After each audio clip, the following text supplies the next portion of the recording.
que je vous retrouve dans cet autre numéro. Bienvenue dans votre émission. Et vous le savez, partout dans le monde à 12h GMT, on est tous... Et oui, on est c'est midi, raison pour laquelle nous allons recevoir la team du jour composée de Jessica Bamba, Aloussène Sidibé et Dr Philo. Et oui, Jess, Aloussène et bien sûr Dr Philo avec une banane douce. J'aime bien votre paille. Oui, c'est tout ce qui me reste, donc je ne sais pas qu'est-ce qu'il faut faire. Qu'est-ce qui vous reste? Ça va, public? C'est la seule banane qui me reste dans mon grenier, donc je ne sais pas, est-ce qu'il faut la manger, qu'est-ce qu'il faut en faire, bon bref, je la préserve quand même, et puis bon, c'est la seule banane. Voilà. Alors... Non, il ne faudra pas la manger parce que on va suivre. Il reste une seule banane. Une seule banane. Et qu'est-ce qu'on doit retenir? Non, on doit retenir que cette banane symbolise ma culture. Donc c'est tout ce qui me reste. Donc je ne sais pas, je la préserve jalousement. Voilà. Je pensais plutôt que vous appeliez à l'aide. On allait organiser tout de suite une chaîne de solidarité pour vous permettre de remplir vos greniers, pourquoi pas? Oui, ça va être un peu de la mendicité en direct, mais je n'ai pas voulu en faire. Et quand vous voyez la tenue que je porte, c'est la fusion de deux cultures, la culture marocaine et la culture akan. Donc ça fait Maro-Akan. La culture Maro-Akan. Et donc oui, j'ai la fusion. C'est pour en même temps pour anticiper, pour dire au Maroc, vous savez que les éléphants vont affronter le Maroc le samedi prochain, pour dire aux Marocains qu'on est la même chose. Maro-Akan, je m'appelle Aladji Amessan. Akan, Maroc. Si vous nous laissez passer là, ça fait quoi? C'est même culture, on est la même chose. Donc laissez-nous, on peut s'appuyer. Voilà. Merci beaucoup, Dr Philo. Dans le club, c'est midi avec Jessica Bamba. Aujourd'hui, on parlera de... Alors aujourd'hui, impossible de terminer cette toute première semaine de la nouvelle saison de C'est midi sans passer par l'incontournable débrief de l'émission de rentrée. Si vous l'avez raté, ne vous inquiétez pas, ça sera tout à l'heure dans le C'est midi Club. Merci Jess. Aloussène Sidibé. Quant à moi, on parlera du FEJA, le festival de l'électronique. C'est innovant. Pas c'est blanc, comme on avait dit la dernière fois. Wow. Effectivement, dans C'est innovant, on parlera du FEJA, du festival de l'électronique et du gaming d'Abidjan. Avec moi, j'ai ramené 10 des meilleurs gamers de Côte d'Ivoire. Ils sont riches, ils sont là et c'est eux que vous devrez affronter les 11 et 12 novembre au Palais de la Culture de Treichville. Pour avoir plus d'informations, restez branchés. Nous, on va aller jouer en attendant que l'émission se poursuit. Merci infiniment, Aloussène.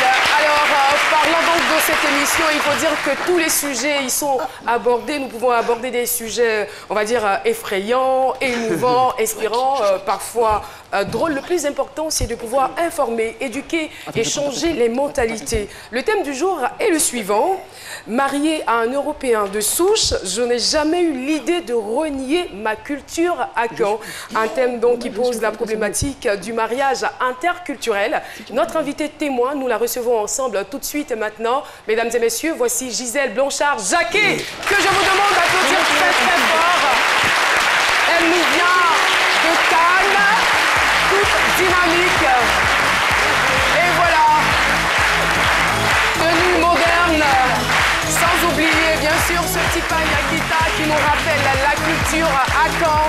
Merci et bienvenue sur notre plateau. On est très, très heureux de vous recevoir. Et vous serez encore plus heureuse lorsque vous écouterez ce monsieur, Dr Philo. Il donnera son avis sur le thème du jour. C'est parti. Je rigole déjà.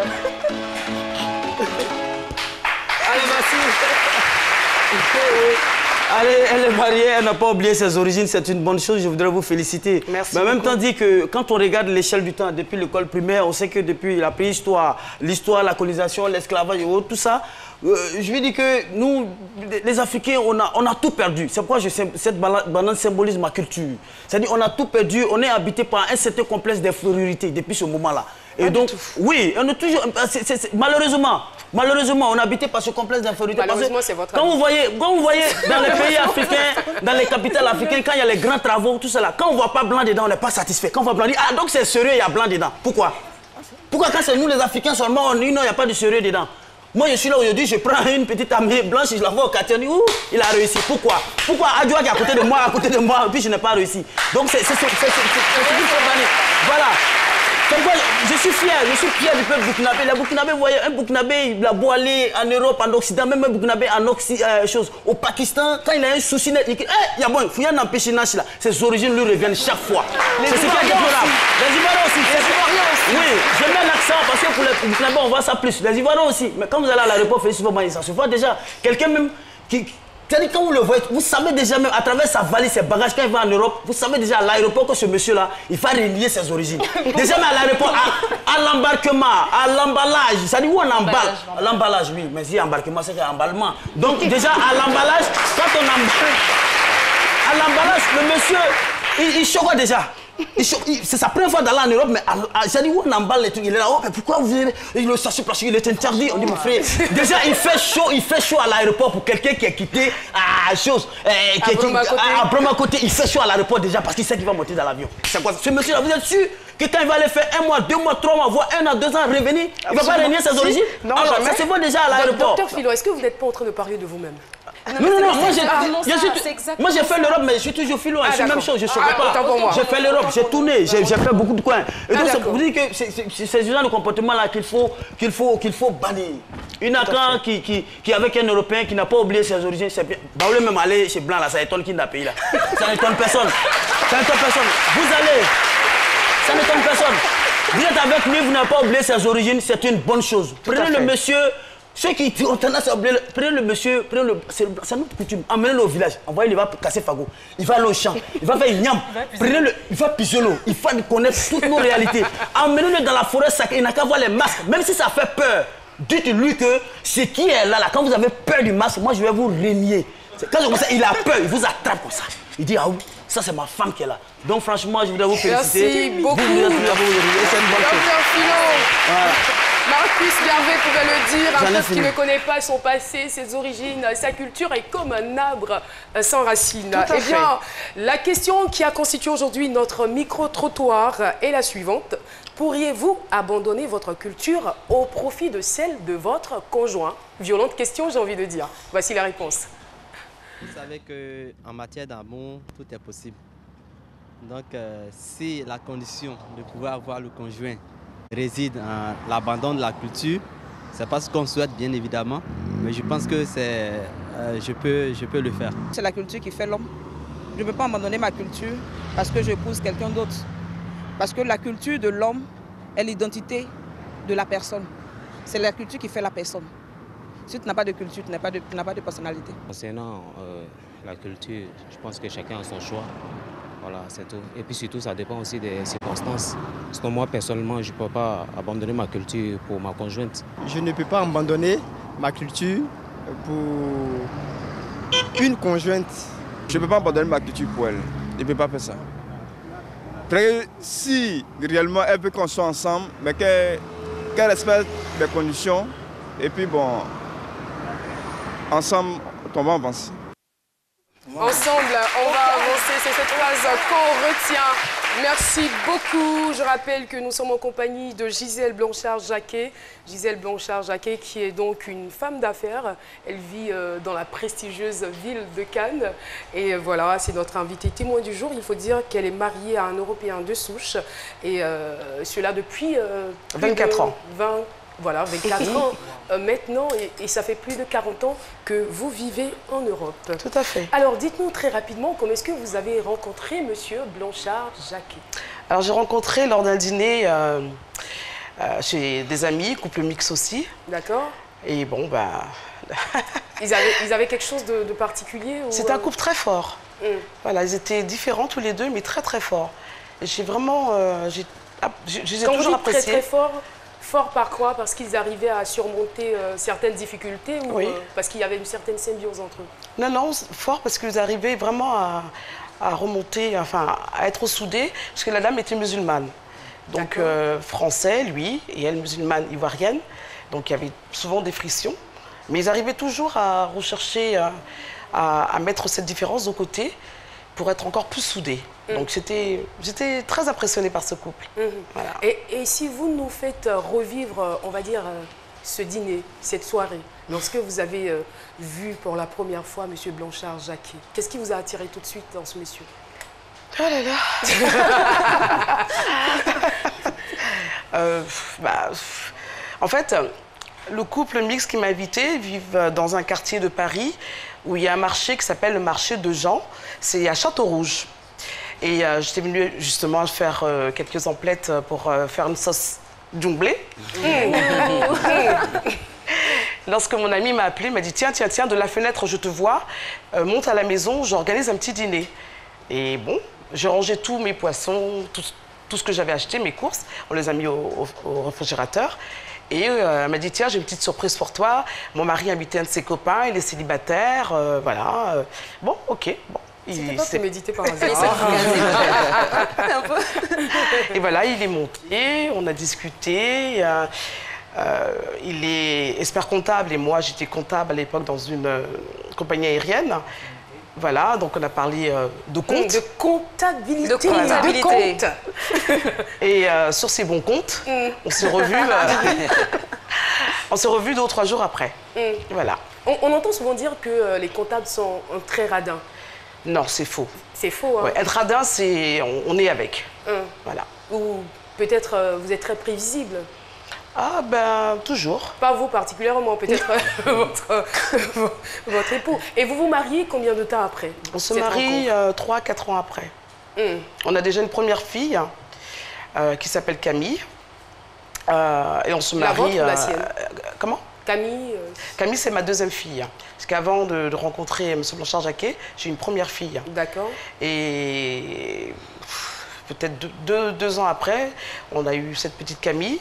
Et mon mari voulait régulariser. Il a dit tiens, Gisèle, écoute, ce serait bien qu'on se marie. Ça ne se fait pas dans chez vous et tout ça. Donc il a fait la démarche d'aller à l'ambassade de Côte d'Ivoire, rencontrer un de mes oncles. Il m'a dit écoutez, j'aimerais bien épouser Gisèle, mais d'abord l'épouser dans son pays. Alors à l'occasion d'un de mes voyages, j'étais ici, mes parents avaient organisé ce mariage sans que je le sache. Donc je voulais repartir en France. Ma mère dit non, attends, demain, après-demain. Donc je suis restée une semaine de plus. En fait, c'était la semaine pour pouvoir organiser ce mariage. Donc mon mari avait fait exactement ce qu'on lui avait dit, acheter le jean où il y a marqué ce qu'un ivoire. Acheter la petite pièce de 5 centimes, ben, bref, il a fait vraiment les choses, acheter le kita, m'acheter un bijou, enfin bref, il est arrivé avec tout ça. Et j'étais étonnée de le voir, mais en même temps contente. Il m'a dit non, je viens te chercher. Et le lendemain, on a fait le mariage traditionnel. Waouh, bravo, on va le dire ainsi. Alors, c'est quelqu'un qui connaissait déjà l'Afrique apparemment? Pas du tout, pas du tout, loin de là, non. Alors là, il s'est documenté, c'est quelqu'un qui aime la culture, donc il s'est documenté, il a été vers les autres pour dire écoutez, moi je ne veux pas faire de faux pas, donc je sais que c'est vrai qu'elle vit en France, mais c'est une femme, quand on allait chez moi, déjà la décoration, j'aimais bien marier la décoration européenne et africaine, les chaises baoulées, les masques, les choses comme ça, donc il a tout de suite vu que la famille, ma culture était importante, donc il n'a pas fermé les yeux là-dessus, au contraire il a pris ça pour pouvoir plus me séduire. Et c'est très important de se documenter, mais en même temps, ma question est la suivante, parce qu'entre la théorie et la pratique, il y a forcément un grand fossé. Tout à fait, tout à fait. Les systèmes éducationnels sont différents. Alors vous vous mettez ensemble, vous êtes forcément confrontés à quelques difficultés, c'est oui, lesquelles? Les grosses difficultés qu'on peut avoir dans ce type de relation, c'est surtout la famille de l'autre. Moi, mon mari, dans sa famille, il n'y a jamais eu de personnes africains, asiatiques, enfin bref, c'est des gens qui étaient très fermés, de la haute bourgeoisie canoise.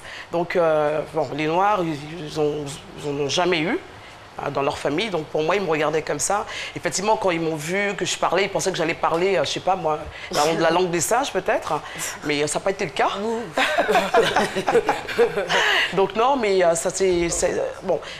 Ils étaient dans l'inconnu, donc ils ont appris à me connaître, à connaître ma famille. C'est quand on ne connaît pas la langue qu'on pense que c'est une langue de singe. Sinon, on a la chance quand même d'avoir de très très belles langues. Ah, justement, de temps en temps, avec mon beau-père, il me demandait comment on dit bonjour, comment on fait ci, donc ça lui plaisait.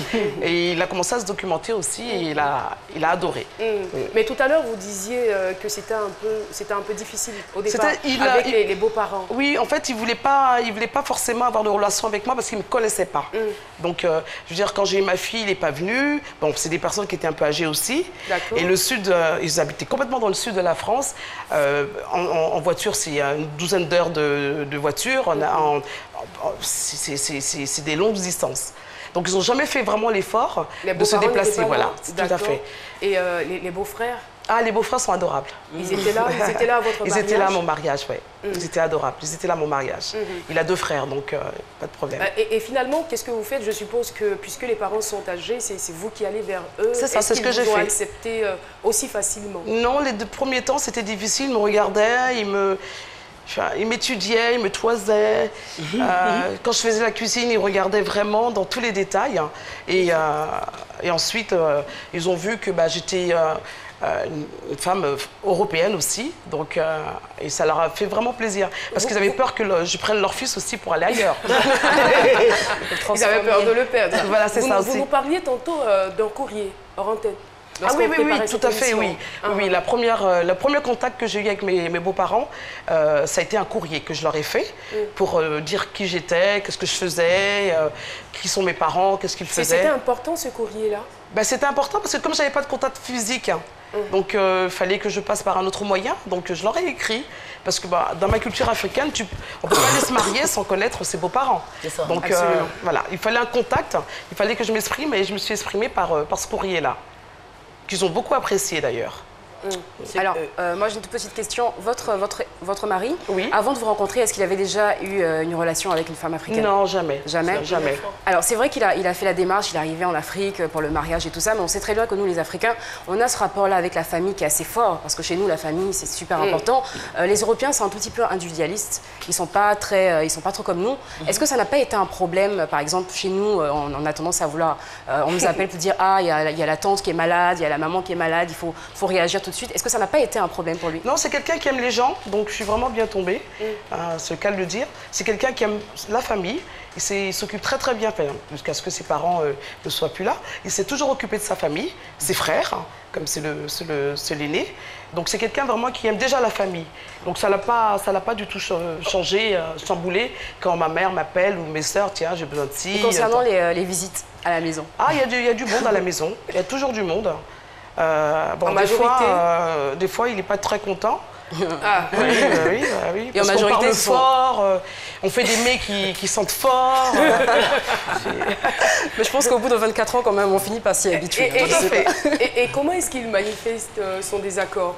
Il rentre dans la chambre et il ferme à double tour. Donc j'entends clac, clac, déjà, ça y est, monsieur n'est pas content.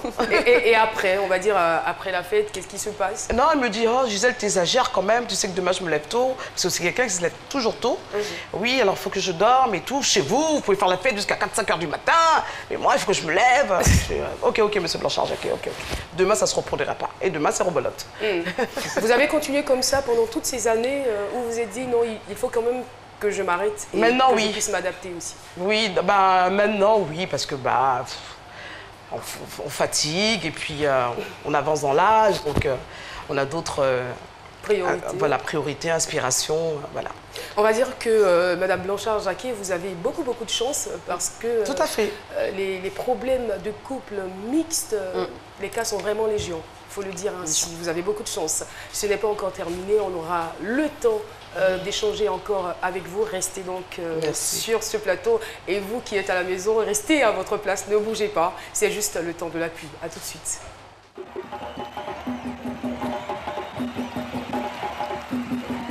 Et c'est bien parti, le petit gabarit, il prend la tête, voilà, il passe, le phénomène, la flèche, oh là là, une rapidité extraordinaire.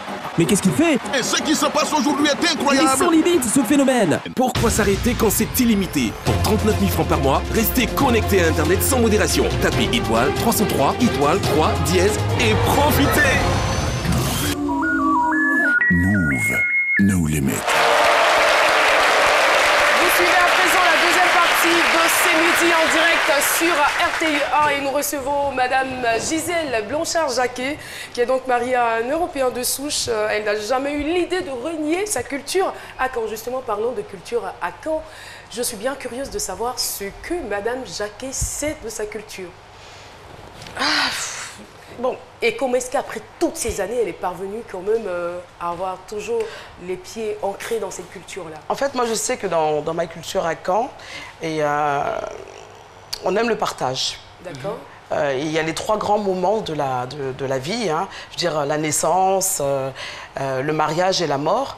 Dans le pays à Nice, c'est des moments très, très importants, où on se rassemble, où il y a des collectes, voyez. Alors qu'en Europe, il n'y a pas ce type de collecte, de rassemblement. Il y a une assurance vie, assurance maladie. Quand vous accouchez, on vous donne cette assurance, mais il n'y a pas quelqu'un qui va venir toquer, ramener des mets, qu'on appelle ça... Vous les emmenez, vous assistez. Non, chez nous, vous voyez. Hein. Au final, c'est aussi chez vous. C'est aussi chez moi.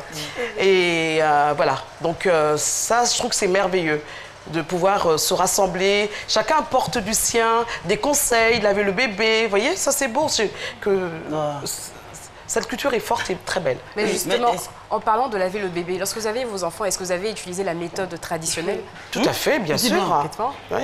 Ma première fille, c'est ma mère qui est venue. Enfin, elle vient à chaque accouchement. Okay. Donc j'ai vu. Et après, j'ai toujours fait pour les autres enfants. D'ailleurs, elle venait, mais bon, on se relayait. Et vous aussi, vous avez eu droit au traitement oui, voilà. Pour aussi le transmettre à mes enfants. J'ai 2 filles, donc je veux qu'elles puissent laver leurs enfants, leur donner les premiers bains, c'est transmettre aussi l'amour, des gestes forts, des gestes maternels très forts, que nous, on ne fait pas en France. Mais justement, docteur Philo, je voudrais qu'on puisse rester sur le domaine des enfants, parce qu'on dit très souvent sur un plan génétique, lorsque les cultures et les races se mélangent, l'espèce s'améliore. Alors voilà, moi, je n'irai pas jusque-là.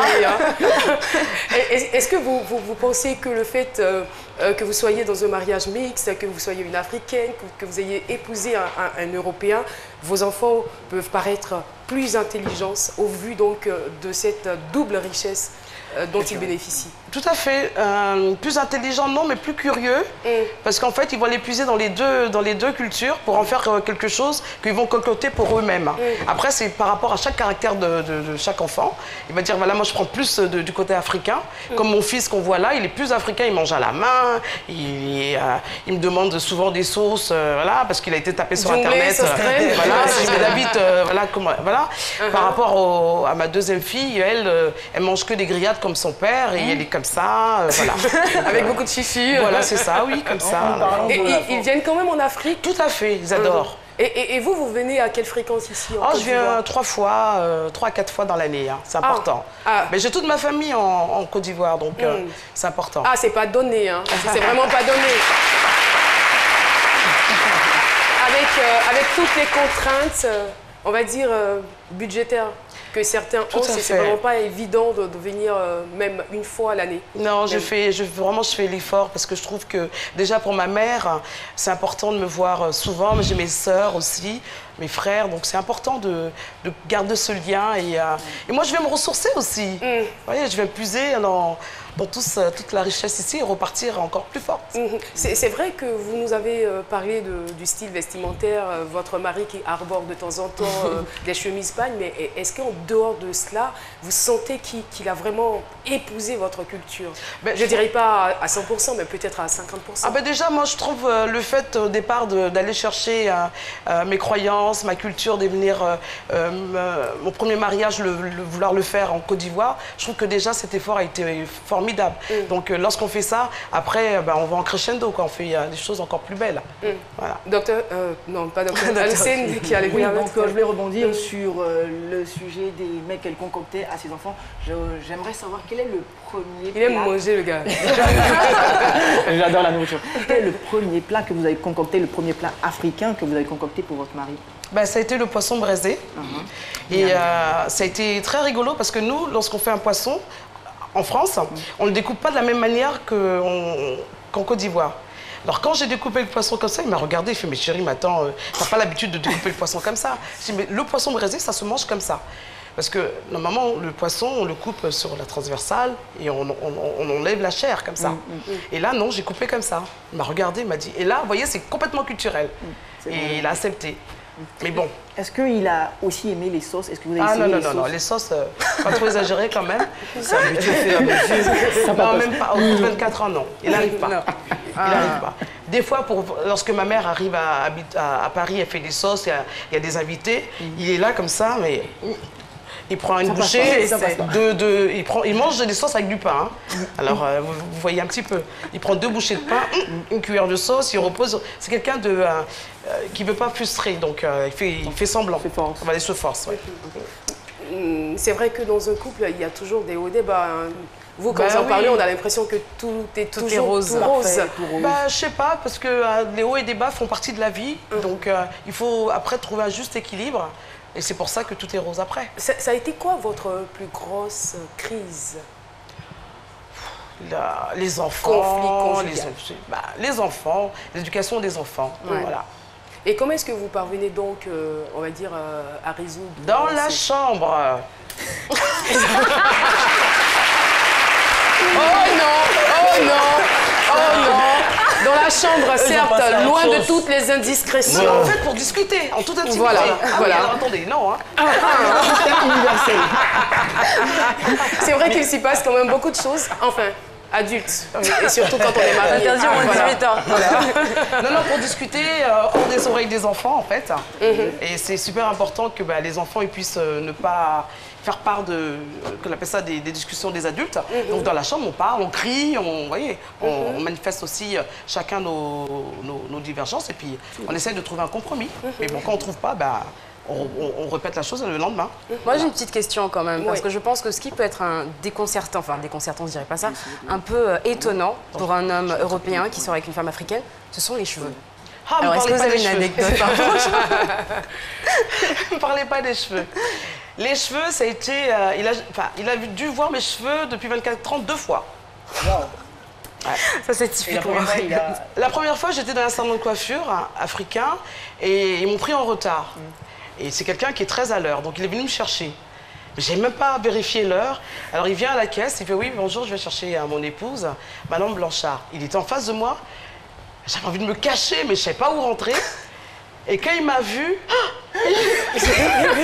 il fait « Chérie, c'est toi ?» Je dis « Mais oui, c'est moi !» Et là, il m'a dit « J'adore tes cheveux comme ça. » J'ai dit « Alors là, tu te fous de moi ?» Merci beaucoup. Madame Jacquet Blanchard, eh bien, nous, on est très, très ravis d'entendre ce témoignage parce qu'on a écouté beaucoup de témoignages de mariages mixtes qui ne sont pas du tout réluisants. Et là, vous venez de nous donner espoir et dans ce que vous expliquez. Malgré le fait que vous soyez donc enraciné dans votre culture, il y a une grosse part de concessions que vous faites au quotidien pour que les choses marchent. Parce que généralement, quand on est... on va dire, quand on est en couple avec quelqu'un qui a la même culture que nous, on se dit que les choses sont beaucoup plus simples. Les choses sont simplifiées parce qu'on se comprend, on a les mêmes codes, on a le même système éducatif, tout et tout. Mais quand c'est aussi différent, parce que c'est 2 cultures assez fortes, on a la culture européenne, la culture africaine, donc diamétralement opposées, c'est pas évident. Et là, vous êtes en train de donner espoir à beaucoup de personnes qui nous suivent en ce moment. Est-ce que vous savez que pendant qu'on était en train de discuter sur ce plateau, le sage est sorti de son sagetorium et nous a rejoint donc sur le plateau de ce midi. Applaudissements pour le sage Cassie. Et voilà, nous sommes donc au terme de notre entretien avec notre invité témoin. On vous retrouve tout de suite, sage Cassie.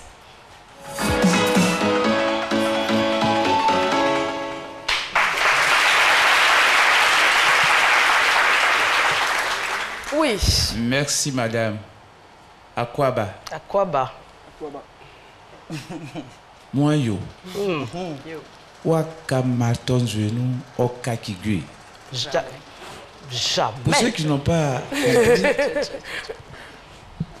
lorsque le fruit de l'arbre qui est au bord de l'eau tombe dans l'eau, est-ce qu'il se transforme en poisson? Elle a répondu non. Ben, je vous félicite d'être resté tel que vous êtes parti. Vous avez conservé votre teint africain. Ça y a arrêté là. Et c'est pour ça, je vais vous demander d'écouter ceci. je me vois dans un grand miroir. Devant la splendeur de la beauté de ta peau noire. Les perles de l'Afrique noire. La fibre poétique du sage. Fais très attention, son mari il est européen, il va penser à autre chose. Attention, attention, on parle pas trop quand le sage parle. Non, ce n'est pas comme ça. J'ai improvisé ce poème pour vous manifester ma reconnaissance et vous féliciter d'être revenu tel, de n'avoir pas changé, de n'avoir pas déteint votre peau, belle beauté et belle peau africaine.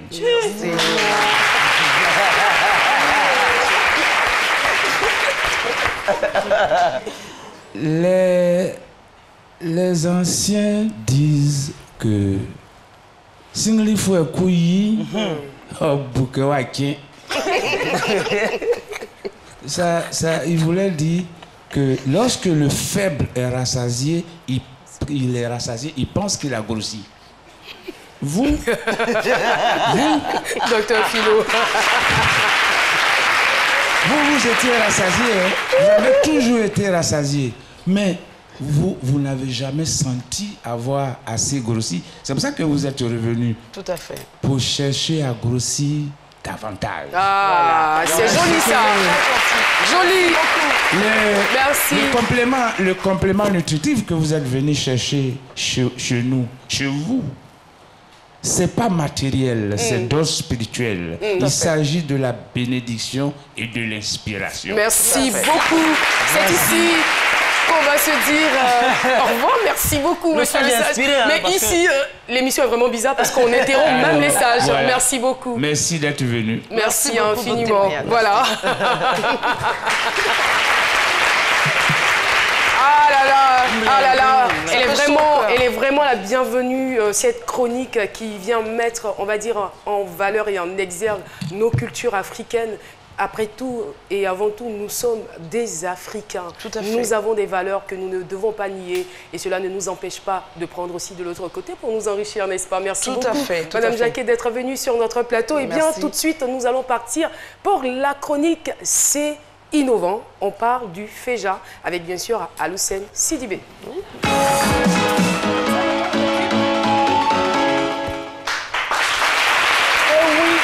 On parle du FEJA, du Festival de l'électronique et du jeu vidéo d'Abidjan. Ça sera du côté du Palais de la Culture qui se transformera en un paradis de l'électronique. Et donc, à cet événement d'ordre international, nous rencontrerons tous les meilleurs gamers venus des 4 coins de l'Afrique. 4 coins de l'Afrique pour venir s'affronter et gagner une coquette somme de 6,5 millions de francs CFA. Il faut dire que être gamer, donc jouer les jeux vidéo, ça paye bien. Oui, ça paye bien. Il ne faut pas être seulement footballeur ou fort en classe, être gamer, ça paye bien. Je me rappelle quand maman me disait « Arrête de jouer les jeux vidéo, va faire tes maths, va faire tes maths. Maman, tu vois. Elle a eu raison. Les jeux vidéo, c'est midi. Franchement. Les jeux vidéo, regarde comment ça paye. Non, juste pour rapidement blaguer. Et il faut dire que cet événement est organisé par Monsieur Bakayoko Sidik, qui est le directeur général de Paradise Game, qui nous fera l'honneur d'une conférence. Il faut dire aussi qu'au cours de cet événement d'ordre international, il y aura des ateliers et des conférences avec la question du jeu vidéo, de l'avenir du jeu vidéo en Afrique. Parce qu'on a un écosystème vraiment grandissant, vraiment large en Côte d'Ivoire et en Afrique qui n'est pas vraiment exploité. Et le jeu vidéo est une grosse industrie qui pourrait appeler, je veux dire, les jeunes Ivoiriens, les jeunes Africains, parce qu'il y a une palette, je vous dis, une palette de métiers, de travail qu'on peut y trouver. Par exemple, être gamer pro, donc joueur de jeux vidéo professionnel, tester des jeux vidéo, on paye pour ça. Être concepteur de jeux vidéo, donc être dans la programmation. Mais justement, quelle est la différence entre ce jeu vidéo et ce qu'on voit dans les quartiers, dans les baraques, tout ça? Quelle est la différence? La différence entre... je ne comprends pas votre question. Dans les jeux vidéo quartier, il faut en boire, sachet noir, parce que oui, en fait, toute la journée dedans. En fait, le FEJA est venu officialiser tout ça. Le FEJA, c'est un concours international qui va réunir tous les gamers, donc tous les joueurs de jeux vidéo au Palais de la Culture. Et à l'issue de ce concours-là, il y aura 3 finalistes, donc 3 finalistes dans 3 domaines différents. Dans le domaine de Street Fighter, donc c'est un jeu de baston et un jeu de combat. Dans un autre domaine qui est le domaine de Naruto Shippuden, toujours un jeu de baston. Et un 3e domaine que j'affectionne vraiment particulièrement, même si je me suis fait battre 7-0 par un gamer ici sur place. Je vais aller jouer. Ma casque. Des... Ouh là là, j'adorais. D'accord. Ne me demandez pas pourquoi. Comme c'est vous qui l'avez fait, je parle pas. Non, ne me demandez pas pourquoi. C'est pas de la dictature, mais... Je dis rien. Voilà. Je dis rien. Les communicateurs comprendront. Je dis rien. Oui, j'ai compris. En mais fait. Je viens de comprendre. Je viens de comprendre. Allez-y. Et donc un jeu que j'affectionne beaucoup, FIFA 18. Venez concourir, venez tester FIFA 18 au FEJA. On a ici 10 des meilleurs gamers de Côte d'Ivoire. Oui, ils sont des meilleurs. Ils sont là, essayez de vous. Les gamers, ça va, c'est vous. Il faut dire que... Il y a des filles parmi. Comment? Il y a des filles. Oui, mais elles ne sont pas venues, je pense. Elles sont pas venues aujourd'hui. Vous êtes là. Vous êtes mais il y a des filles. Gameuses, c'est ça? Non. Bah si. Elle dedans? Bah ouais. Ouais, c'est une gameuse. Ah, bravo. Il faut dire qu'à FIFA 18, il y a la pocket somme de 3 millions de francs CFA à décrocher pour le meilleur joueur de FIFA 18 en Côte d'Ivoire. 3 millions de jeux vidéo. Oui, 3 millions de jeux vidéo. Et donc, je vous donne tous rendez-vous le 11 et le 12 novembre 2017 du côté du Palais de la Culture de Trècheville pour jouer. On badine pas, place aux jeux, aux grands gamers de Côte d'Ivoire. Merci infiniment. Allô, eh ben, je vous souhaite bonne chance à chacun de vous et que le meilleur gagne. Oui, et justement, parlant de jeu à l'Hussein Sidibé, il faut dire qu'à partir de la semaine prochaine, le public sera gâté parce que le sponsor de cette émission, Move, va offrir des cadeaux à notre public. Oui, rapidement, en parlant de cadeaux, j'ai ici 20 tickets pour ce magnifique public qui nous entoure pour participer au FEJA. 20 tickets grand public. Merci beaucoup à l'émission. Et la régie vient de me prévenir qu'elle a quelque chose pour nous. Robert Brazza. Écoutez ça. Écoutez ceci.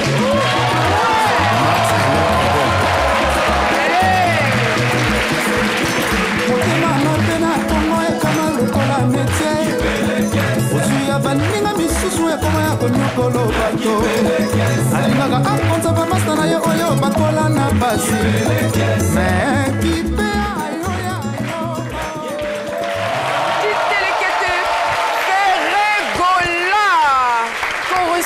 encore une fois avec beaucoup de bonheur, c'est inattendu. Et bien les téléspectateurs et le public ne s'y attendaient pas du tout. On est heureux. Bienvenue à la maison. Alors Ferregola, dites-nous très rapidement. Il n'a pas de micro. Hein. Attends. Après votre...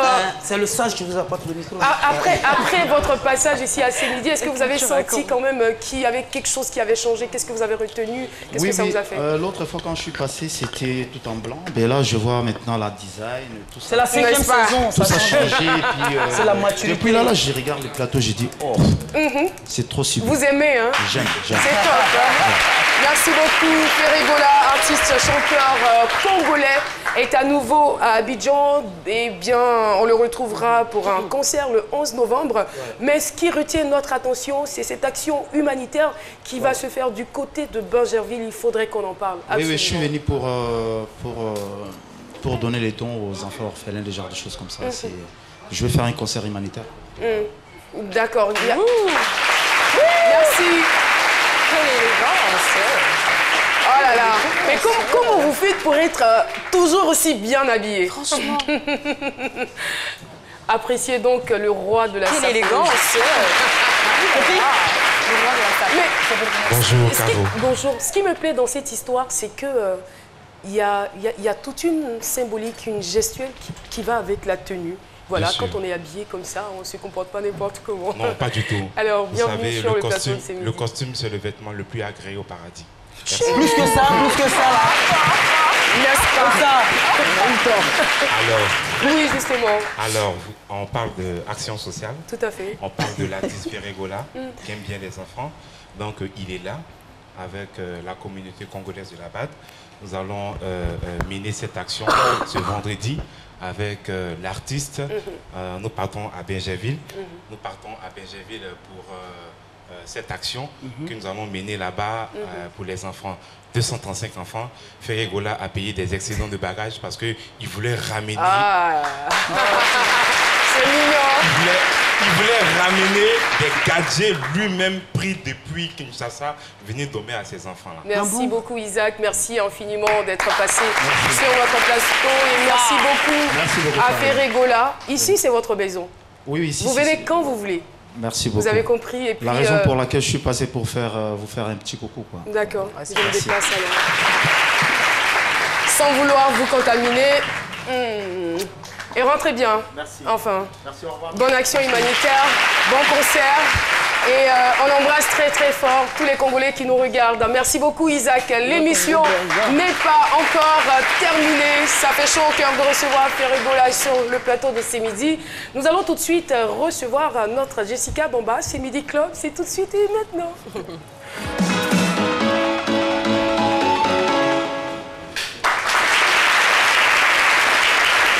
Alors, si vous avez raté l'émission de rentrée, ne vous inquiétez pas. Voici pour vous le débrief précis et concis de tout ce que vous avez raté. On regarde.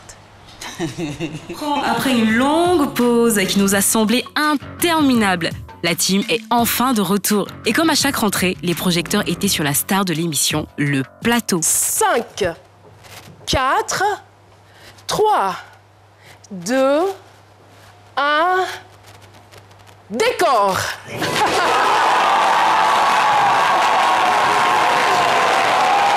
Alors si le plateau suscite autant d'intérêt, c'est parce qu'il est tout comme l'émission en constante évolution. Quand tout a commencé, il ressemblait à ça. Puis à ça. Ensuite à ça. Après quoi, ça. Et aujourd'hui, il ressemble à ça. Et on adore, c'est frais, c'est pétillant. Alors Caroline, petite présentation de ce plateau? Le socle de ce décor qui a la forme d'un C. Et c'est tout jaune. Voilà, bon, le C qui pourrait peut-être symboliser la Carogan, pourquoi pas.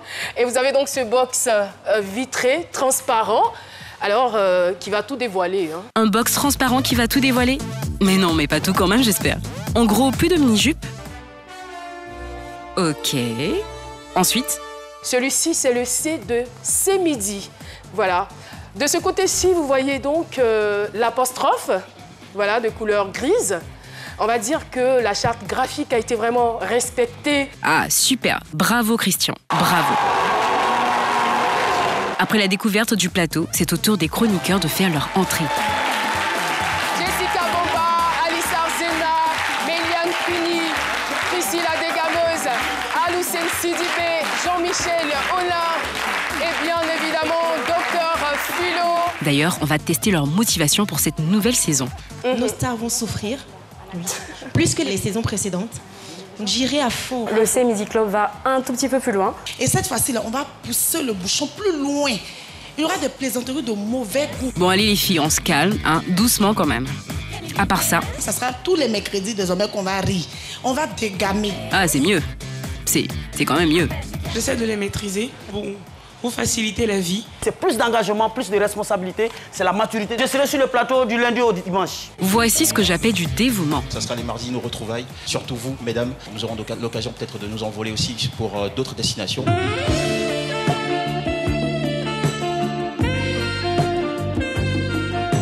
Bon, vous l'aurez compris, cette saison, JM a décidé de jouer la carte de la séduction. C'est innovant, c'est innovant. Ah d'accord. Comme vous le dites, Aloussène, comme vous le dites.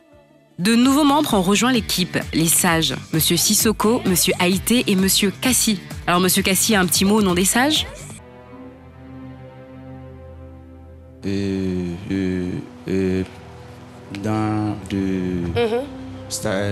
ne me dites pas que vous êtes timide, voyons. Je suis observateur. Ah voilà, c'est rassurant. Et parmi ces nouveaux membres, une belle fleur a également fait son entrée, Marie-Paul Adjé. Quelques petites idées de style, par exemple, comment se vêtir pour un rendez-vous galant avec Philo. Nouvelle, vous avez dit? On dirait qu'elle a fait ça toute sa vie. Par contre, le rendez-vous galant avec Philo, je suis pas sûre que ce soit une très bonne idée. Enfin, je dis ça, je dis rien. On n'oublie pas le chaleureux public, l'énergie de cette émission, qui je pense avait un tout petit peu perdu l'habitude des applaudissements. On va dire que ce sont les vacances, hein. Vous avez été inactif pendant 3 mois, donc vous avez perdu les réflexes. Mais ça a été vite réglé. Et pour terminer, Caroline nous a fait une petite frayeur, car lors de l'émission de rentrée, nous n'avons pas eu droit à notre cri de guerre légendaire. Parce que c'est midi, c'est maintenant. Mais en fait, il n'a pas disparu, il s'est juste bonifié, tout comme le plateau et l'émission. Et maintenant, c'est... Partout dans le monde à 12h GMT, on est tous. Eh oui. Ça y est, l'aventure peut enfin commencer. Mais allez, on se refait ça. Partout dans le monde à 12h GMT, on est tous. Eh oui. Voilà, la machine est en marche. No way. Elle est adorable, bravo. Bravo, vous avez aimé, non? Bravo. Vous avez aimé les mots de Jessica Bomba. Wow. Alors si vous avez aimé, on applaudit très fort pour l'encourager. Ils l'ont dit, c'est beaucoup plus d'engagement pour cette saison. Exactement. Et des plaisanteries de mauvais goût. C'est juste des dégamages. Et il y a un autre qui sera là donc du lundi au dimanche. Oui, voilà. Ça c'est bien noté. Mais nous, on ne sera pas là du lundi au dimanche, on est là du lundi au vendredi. Non, la phrase à tous ensemble, ça veut dire que quand vous suivez l'émission du lundi au vendredi, tout ce que vous avez vu le vendredi, le samedi, dimanche, vous en riez à la maison. Donc voilà, je suis encore présent. Et monsieur Cassie, on l'a bien remarqué, il n'est pas du tout timide. Non, non, pas du tout. Mais la pas dit. Alors, c'est pendant ce temps qu'on peut distribuer les tickets aux téléspectateurs. Voilà, c'était une très très belle émission. Le sage Cassie a-t-il toujours son micro ou pas? Chez Firigola. Son micro, c'est Firigola. Je ramène un micro. Oui, très rapidement. Le sage Cassie. Alors, le sage, moi, je voudrais prendre quand même vos impressions. Je veux dire que ça fait la 3e fois, la 2e fois qu'on vous retrouve sur ce plateau. Lundi et aujourd'hui, jeudi. Comment est-ce que vous ressentez, on va dire, cette nouvelle expérience? Moi, ça m'amuse et en même temps, ça me permet de me rendre utile. Ça vous amuse et ça vous permet de vous rendre utile. Vous n'avez pas l'impression qu'il y a un petit air de jouvence là qui... Oui, mais je vous comprends, vous êtes encore jeune. Mais vous ne vous sentez pas rajeuni? Oui, mais de participer à cette aventure. J'ai ma manière de ressentir ça en tant que personne âgée. Je vous ai dit, il n'est pas timide à Saint-Leur, hein, franchement. Comment? Vous avez votre manière de ressentir cela. De ressentir cela, oui. Partagez donc avec nous. Comment? De l'exprimer? Tout à fait. De l'exprimer? Oui. Comment est-ce que vous ressentez cela? C'est une ambiance qui me réjouit. Ça vous réjouit? Parfaitement. Si ça vous réjouit, nous, ça nous rend heureux. Merci d'avoir intégré. En tout cas, on est contents pour tous ces sages. Le sage Sissoko, le sage Haïté, le sage Cassie. Voilà, donc les 3 sages qui ont intégré l'équipe. Je suis sûre que vous aimez. Alors, demain, c'est vendredi. Demain, c'est la finale. C'est la finale. Demain, on va se marier. Demain, on va célébrer quelqu'un. Et merci beaucoup au public qui est venu. Ben, j'ai pas forcément les noms de l'école. L'école... Allez-y. Ah, c'est le groupe éthique. Ça fait 2 fois que vous êtes là, non, cette semaine? Ou 3 fois? 2 fois. Merci beaucoup. Vous êtes tellement bien habillés. Est-ce que vous pouvez être là tous les jours? Vous séchez les cours et vous venez? Non, je blague, non.